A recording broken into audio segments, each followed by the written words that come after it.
ఎవరన్నారు మగాడు బలవంతుడు కాదని? పెళ్ళం చెప్పులు చీపిరితో కొట్టినా ఏడవకుండా పైలవాన్లా ఉంటాడు మగాడు.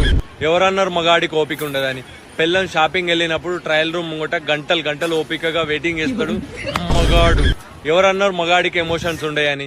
పెళ్ళం 2 ముసలి కన్నీళ్లు కాచేసరికి తన డెబిట్ కార్డులు తన క్రెడిట్ కార్డులు తీసుకుపోయి పెళ్ళం చేతిలో పెడతాడు మగాడు. ఎవరన్నారు మగాడు దేవుళ్ళని అస్సలు తలుచుకోడని? పెళ్ళం ఏమండి నీతో చాలా ఇంపార్టెంట్ మ్యాటర్ మాట్లాడాలి ట్రండి అన్నప్పుడు 33 కోట్ల దేవుళ్ళని తలుచుకుంటాడు మగాడు. ఎవరన్నారు మగాడికి క్లీనింగ్ అస్సలు నచ్చదని? పెళ్ళం చేతుకు మొబైల్ ఇచ్చే కంటే ముందు కాల్ హిస్టరీ చాట్ హిస్టరీ మొత్తం క్లీన్ చేసి ఇస్తాడు మగాడు. ఎవరన్నారు మగాడు ఏం చేయలేడని? పెళ్ళం దయ్యం లెక్కున్నా గానీ నువ్వు దేవత లెక్క ఉన్నావు అని చెప్పి తను సంతోషపరిచి పిచ్చిదాన్ని చేస్తాడు మగాడు. ఇలానే మగవాళ్ళ గురించి గొప్పలు చెప్పుకుంటూ మరెన్నో వీడియోలు తీస్తా. మీ మగ జాతి ఆని ముత్యం.